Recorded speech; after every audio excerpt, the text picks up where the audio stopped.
Hello ಎಲ್ರಿಗೂ ನಮಸ್ಕಾರ. ಇವತ್ತು ಇಂಡಿಯಾ ವರ್ಸಸ್ ಶ್ರೀಲಂಕಾ ಮೂರನೇ ಹಾಗೂ ಕೊನೆಯ ODI ಪಂದ್ಯ ಇದೆ.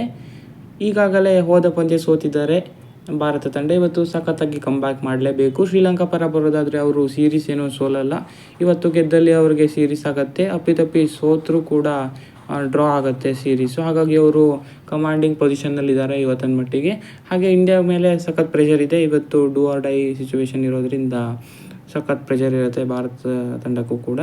ಸೊ ಈ ಮ್ಯಾಚ್ನ ಸಣ್ಣ ಪ್ರಿವ್ಯೂವನ್ನು ಈ ವಿಡಿಯೋದಲ್ಲಿ ನೋಡ್ಕೊಂಡು ಬರೋಣ ಬನ್ನಿ. ಅದಕ್ಕೂ ಮೊದಲು ಚಾನಲ್ಗೆ ಹೊಸಬರಾಗಿದ್ದರೆ ದಯವಿಟ್ಟು ಸಬ್ಸ್ಕ್ರೈಬ್ ಮಾಡಿ ಸ್ಪೋರ್ಟ್ಸ್ ಅಪ್ಡೇಟನ್ನು ಪಡೆಯಿರಿ. ಸೊ ಇವತ್ತು ಕೊಲಂಬೋದಲ್ಲಿ ಇಂಡಿಯಾ ವರ್ಸಸ್ ಶ್ರೀಲಂಕಾ ಕೊನೆಯ ODI ಪಂದ್ಯ ಇದೆ. ಸೊ ಕೊಲಂಬೋದಲ್ಲೇ ಈಗಾಗಲೇ 2 ಮ್ಯಾಚ್ ಆಡಾಗಿದೆ. 2 ಮ್ಯಾಚ್ನಲ್ಲೂ ಚೇಸಿಂಗ್ ಕಷ್ಟ ಅಂತ ಪ್ರೂವ್ ಆಗಿದೆ. ಮಿಡ್ಲ್ ಓವರ್ಸ್ನಲ್ಲಿ ಸ್ಪಿನ್ ಚೆನ್ನಾಗಿ ಆಗ್ತಾಯಿದೆ. ಸೊ ಇವತ್ತು ಟಾಸ್ ಗೆದ್ದವರು ಮತ್ತೊಮ್ಮೆ ಬ್ಯಾಟಿಂಗ್ ತಗೊಳ್ಳೋದ್ರಲ್ಲಿ ಆಶ್ಚರ್ಯ ಇಲ್ಲ ಅಂತಲೇ ಅನ್ಸುತ್ತೆ. ಚೇಸಿಂಗ್ ಮಾಡೋಕ್ಕೆ ತುಂಬಾ ಕಷ್ಟ ಇದೆ ಅಂತ ಹೋದ 2 ಪಂದ್ಯಗಳಲ್ಲಿ ಪ್ರೂವ್ ಆಗಿದೆ. ಹಾಗಾಗಿ ಇವತ್ತು ಕೂಡ ಟಾಸ್ ವಿನ್ ಆದ ತಂಡ ಬ್ಯಾಟಿಂಗ್ ತಗೊಳ್ಳೋದು ನಿಶ್ಚಿತ ಅಂತಲೇ ಹೇಳ್ಬೋದು. ಸೊ ಭಾರತದಲ್ಲಿ ಬದಲಾವಣೆ ಆಗುತ್ತಾ ಅಂತ ನೋಡಿದ್ರೆ ರಿಯಾನ್ ಪರಾಗ್ ಅವರು ತುಬೆ ಸ್ಥಾನದಲ್ಲಿ ಬಂದರೆ ಬರ್ಬೋದು ಅಂತ ಅನಿಸುತ್ತೆ. ಮತ್ಯಾವ ಚೇಂಜಸ್ಗಳನ್ನು ಭಾರತ ತಂಡ ಮಾಡಲ್ಲ ಅಂತ ಅನಿಸುತ್ತೆ. ಸೇಮ್ ಟೀಮ್ ಹೋದರೂ ಹೋಗ್ಬೋದು, ಹೇಳೋಕ್ಕೆ ಬರಲ್ಲ. ಹಾಗೆಯೇ ಬ್ಯಾಟಿಂಗ್ ಆರ್ಡರ್ ಕೂಡ 2 ಮ್ಯಾಚ್ನಿಂದ ಚೇಂಜ್ ಮಾಡ್ತಾಯಿದ್ದು. ಇವತ್ತು ಹೇಗೆ ಮಾಡ್ತಾರೆ ಅಂತ ನೋಡಬೇಕಾಗಿದೆ. ಆ್ಯಸ್ ಯೂಶ್ವಲ್ ಕಳಿಸ್ತಾರಾ ಅಥವಾ ಹೋದ ಮ್ಯಾಚ್ ಥರನೇ ಪ್ರಮೋಟ್ ಮಾಡ್ತಾರಾ ಕೆಲ ಲೋವರ್ ಆರ್ಡರ್ ಬ್ಯಾಟ್ಸ್ಮನ್ಗಳನ್ನು ಅಂತ ನೋಡಬೇಕಾಗಿದೆ. ಹೋಪ್ಫುಲಿ ಇವತ್ತು ಸರಿ ಆಡಿಸ್ಬೇಕು. ಯಾಕಂದರೆ ಪೊಸಿಷನ್ ಅವ್ರದ್ದು ಫಿಟ್ ಆಗಿರೋ ಪ್ಲೇಸಲ್ಲೇ ಆಡಬೇಕು.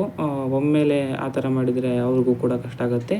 ಸೊ ನೋಡಬೇಕು ಇವತ್ತೇನಾದರೂ ಬದಲಾವಣೆ ತರ್ತಾರ ಮಿಡ್ಲ್ ಆರ್ಡರ್ಸ್ನಲ್ಲಿ, ಅಥವಾ ಅವರ ಪೊಸಿಷನ್ ಹೇಗಿದೆಯೋ ಅದೇ ರೀತಿ ಆಡ್ತಾರೆ ಅಂತ ಗಂಭೀರ್ ಅವರು ನೋಡಬೇಕಾಗಿದೆ. ಸೊ ಇವತ್ತು ಫಸ್ಟ್ ಬ್ಯಾಟಿಂಗ್ ಆದರೆ ಉತ್ತಮ ಅನಿಸುತ್ತೆ ಹೋದ 2 ಪಂದ್ಯಗಳಲ್ಲಿ ರಿಸಲ್ಟನ್ನು ನೋಡಿದ ಮೇಲೆ. ಸೊ ಟಾಸ್ ವಿನ್ ಆಗಿ ಬೌಲಿಂಗ್ ಮೊದಲು ಮಾಡಿದ್ರೆ ಆ ತಂಡ ಚೇಸ್ ಮಾಡಬೇಕಾಗತ್ತೆ. ಚೇಸಿಂಗ್ ತುಂಬಾ ಕಷ್ಟ ಇರೋದ್ರಿಂದ ಫಸ್ಟ್ ಬ್ಯಾಟಿಂಗ್ಗೆ ತಗೋಬೋದು ಅಂತ ಅನಿಸಿಕೆ. ಸೊ ಅದೇ ಚೇಂಜಸ್ ಹೇಳಬೇಕು ಅಂದರೆ ರಿಯಾನ್ ಪರಾಗ್ ಅವರೊಬ್ಬರು ಬರ್ಬೋದು. ಯಾಕಂದರೆ ಸ್ಪಿನ್ ವಿಕೆಟ್ ಆಗಿರೋದ್ರಿಂದ ಅವರು ಪಾರ್ಟ್ ಟೈಮ್ ಸ್ಪಿನ್ ಹಾಕ್ತಾರೆ. ಹಾಗಾಗಿ ಅವರು ಬಂದರೂ ಬರ್ಬೋದು.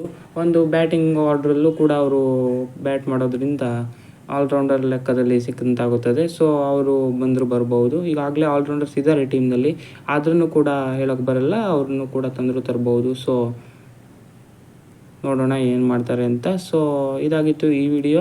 ಹೆಚ್ಚಿನ ವಿಡಿಯೋಗಾಗಿ ದಯವಿಟ್ಟು ಸಬ್ಸ್ಕ್ರೈಬ್ ಮಾಡಿ. 2:30ರಿಂದ ಇವತ್ತು ಪಂದ್ಯ ಇದೆ.